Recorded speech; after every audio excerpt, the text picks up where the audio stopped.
The Five Nights at Freddy's 2 movie just came out, and the main antagonist of the film is none other than the Marionette, as expected by the baiting in trailers and teasers. Now we're all pretty familiar with the puppet, the saver of souls, the leader of the fallen, the protector. You may think we've got it all figured out, but no. In fact, the puppet from the film series is a far cry from the familiar face we become accustomed to.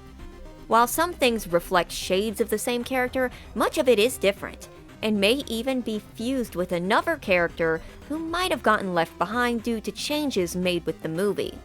And as someone who regularly doubles as Charlie, Emily, and the puppet, depending on what facial expression snapshot I have on hand, I consider myself somewhat familiarized with the character. So, today we will go over the whole deal with the Marionette featured in Fnaf 2, its backstory, powers, all that jazz, and then the major differences between it and its game version. Also, the movie came out very recently, so I am using trailer pictures and making do with whatever else I can get. Let's start with the backstory in the film. Long ago there was a Freddy Fazbear's Pizza before the Freddy Fazbear's Pizza we become accustomed to in the first movie. There they had different versions of the Freddy's band, who we know as the toy animatronics from the games, but who are not referenced as such in movie except for a throwaway line. And one of the main characters of this band was the Marionette, who was, as stated in newspapers, beloved by the guests of Freddy's. The Marionette was basically the ringleader of the band, and using its built-in technology was able to control the choreography of the other animatronics. It would sit in a box until it was summoned to the stage, where it would come up through the floor and dangle on its strings. While it's not entirely clear what it did to perform, we can assume it involved the others, or maybe even interacting with the guests.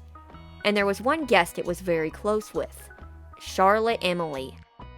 Charlie was a girl who was very familiar with Freddy's. Her father was one of the previous owners, business partners with William Afton, Springtrap, Purple Guy, or Steve. No, not that Steve.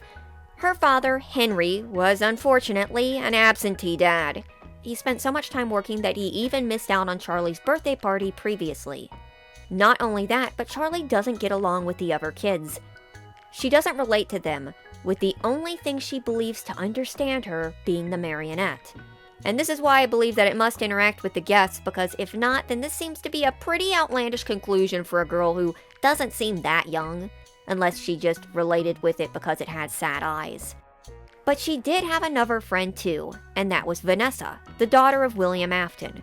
The two likely met through their fathers, but seemed to be pretty good friends, with Vanessa even encouraging her to join a party and hang out with other kids, though it could have been to protect her by having her stay in numbers.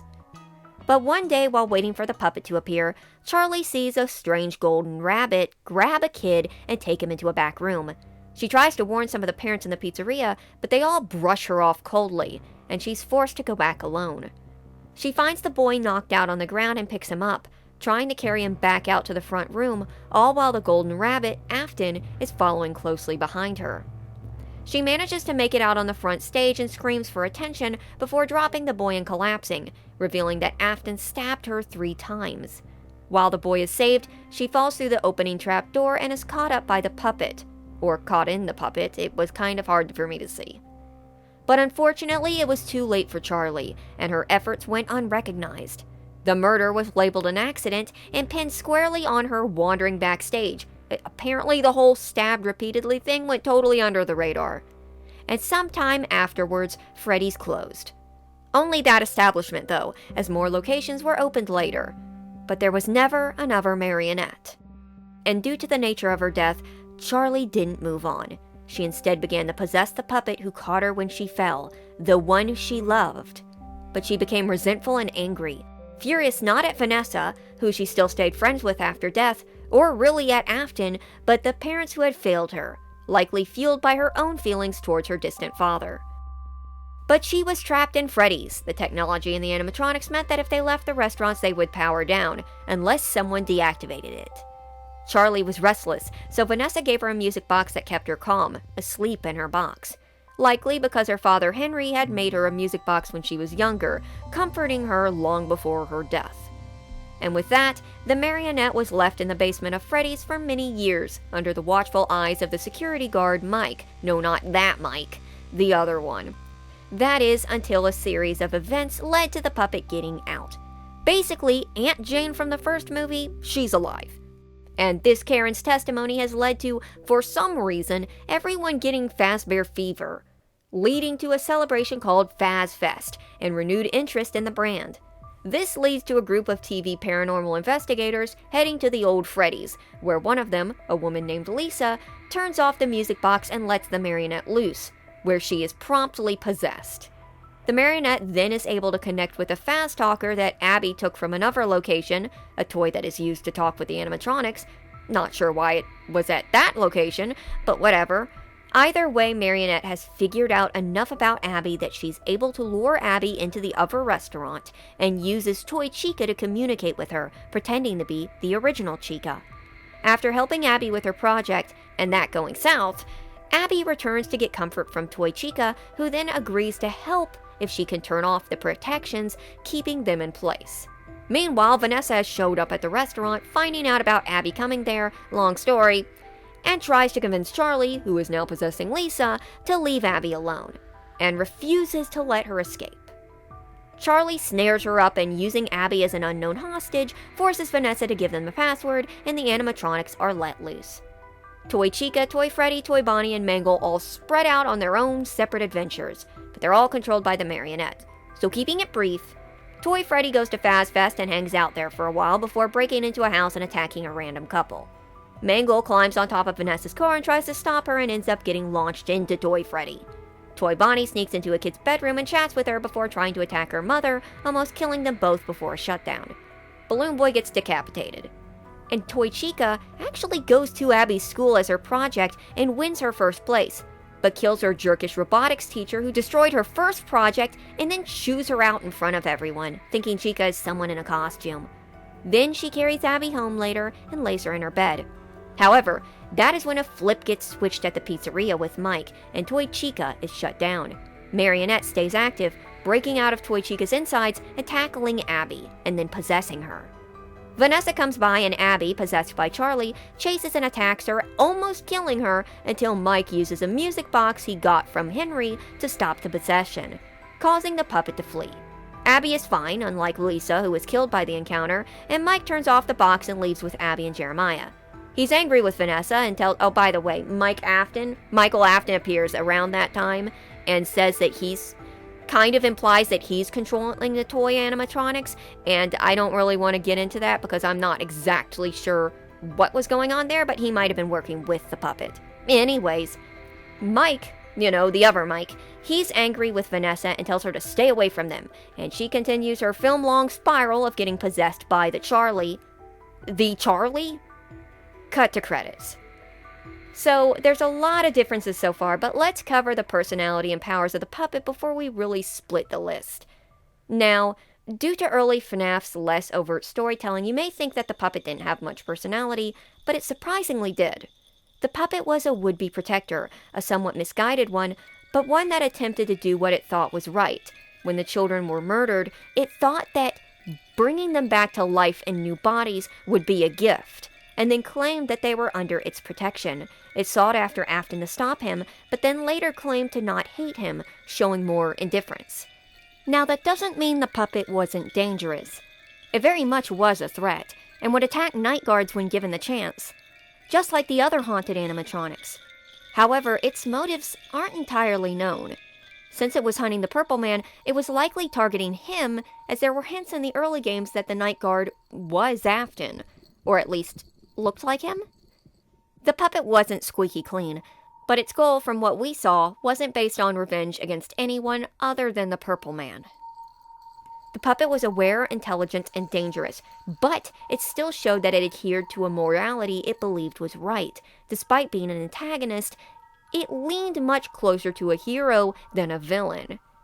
I'm afraid that most of that characterization has not made it into movie Puppet, who is instead more like the one you shouldn't have killed.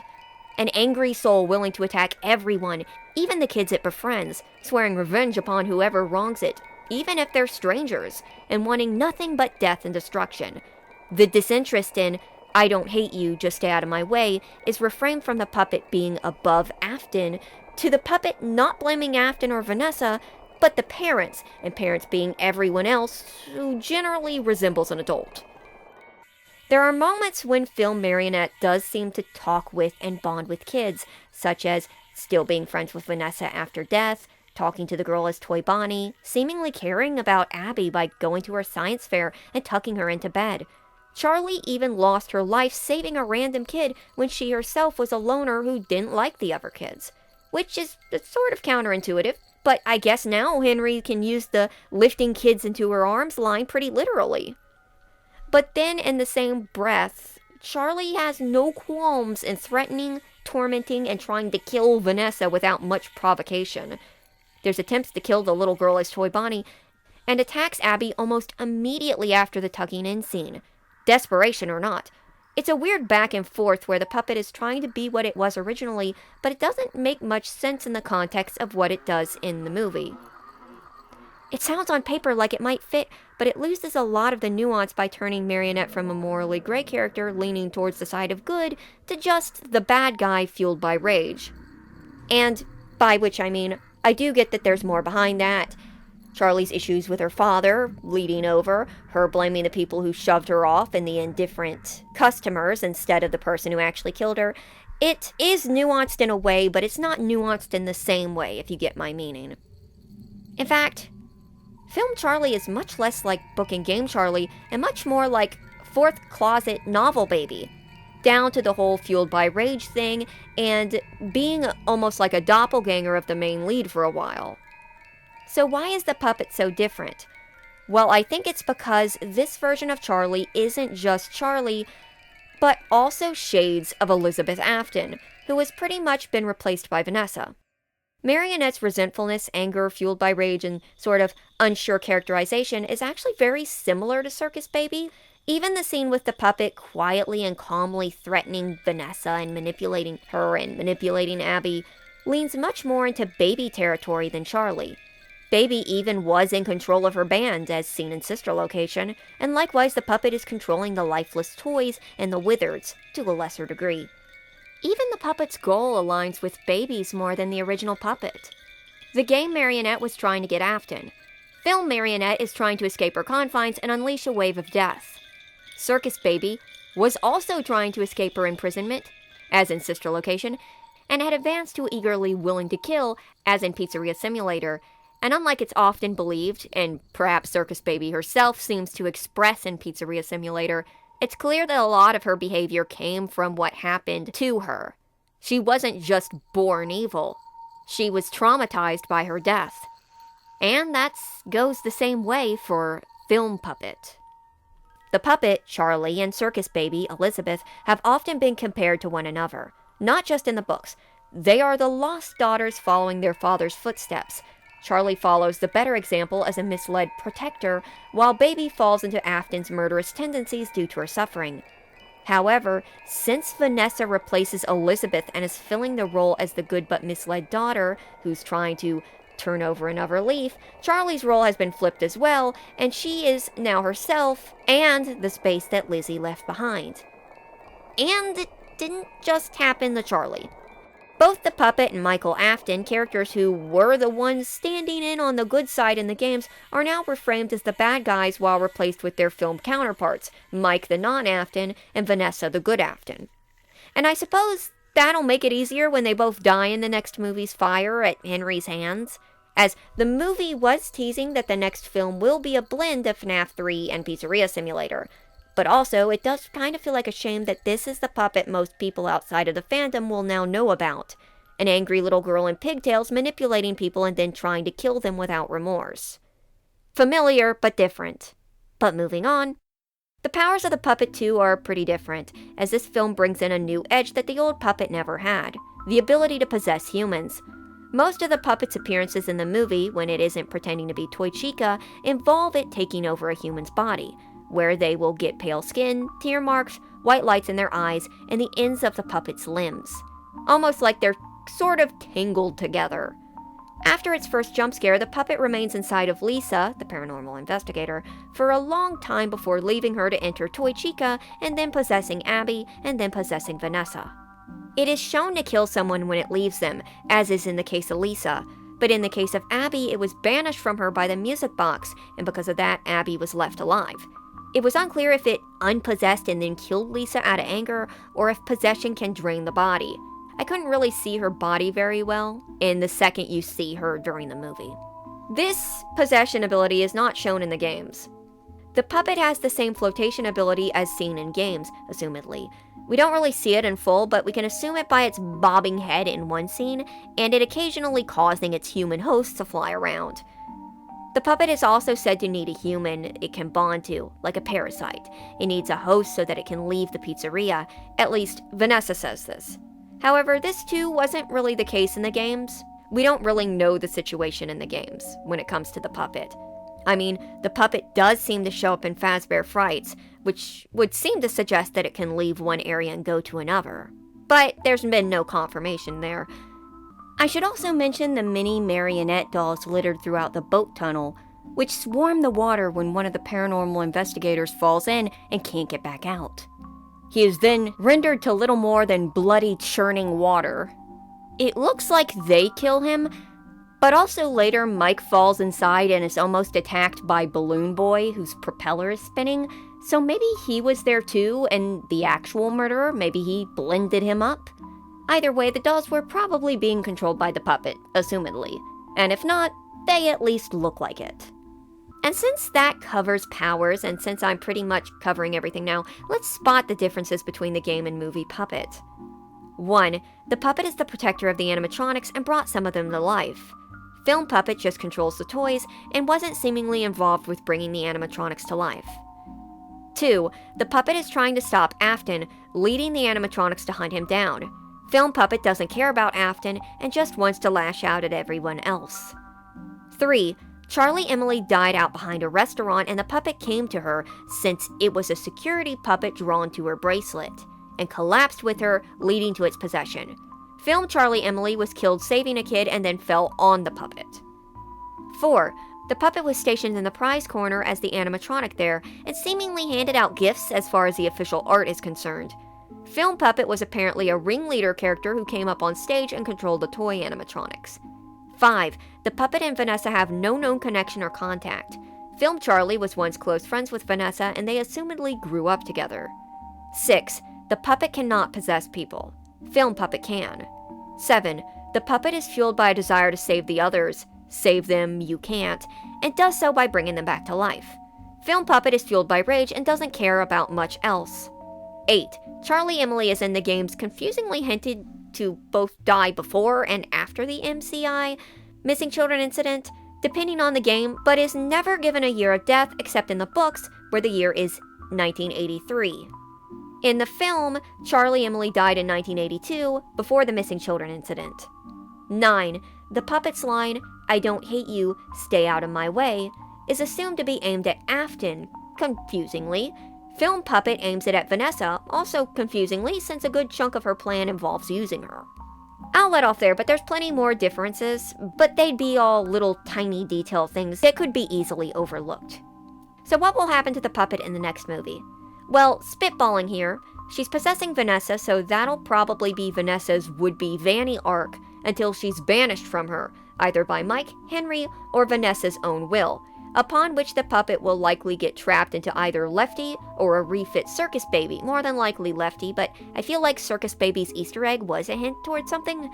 She'll have a confrontation with Henry, where they'll make up and burn together. With Afton, Michael Afton, and Ennard or Molten Freddy, whichever fills in for him.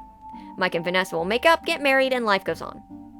And I say this because the movie really does hint that the third film will be both Fnaf 3 and in its secret tape from Henry during the credits saying that the marionette is going after Mike now, being a nod towards Pizzeria Simulator.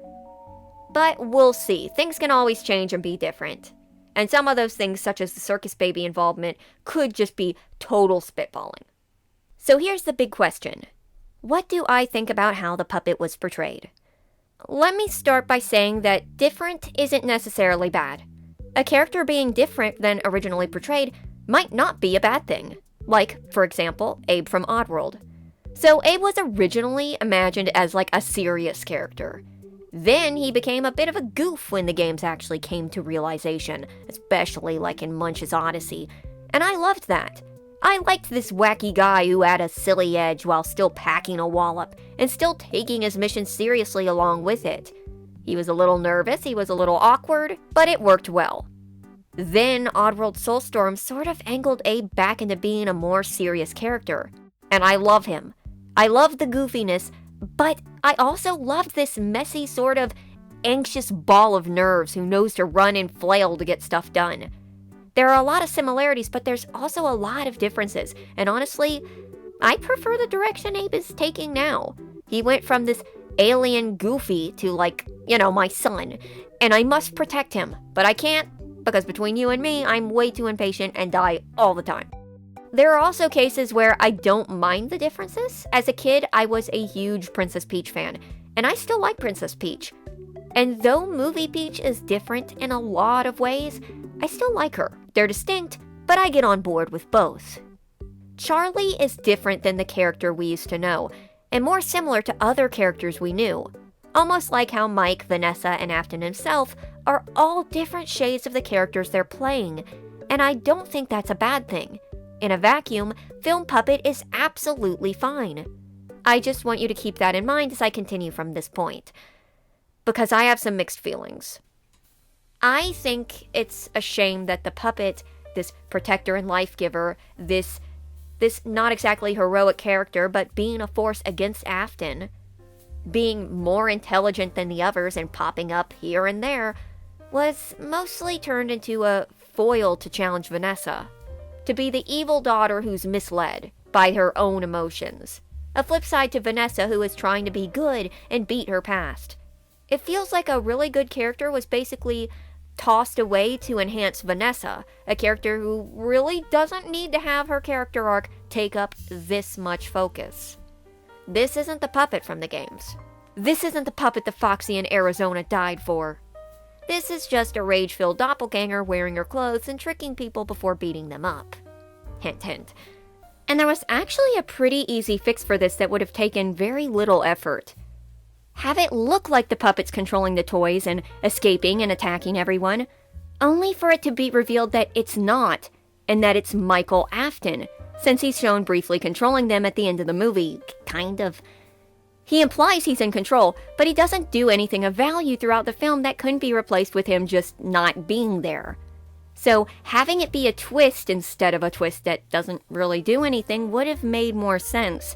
Then the puppet's angry and trying to escape, and dangerous, but still a little closer to the puppet we recall. And still keeping the vibe of being somewhat a protector of children instead of a protector of children sometimes, and then just sometimes not. And yes, I am disappointed. I'm not saying the marionette is bad. If it was any other character, I probably wouldn't be this invested. But there is one thing.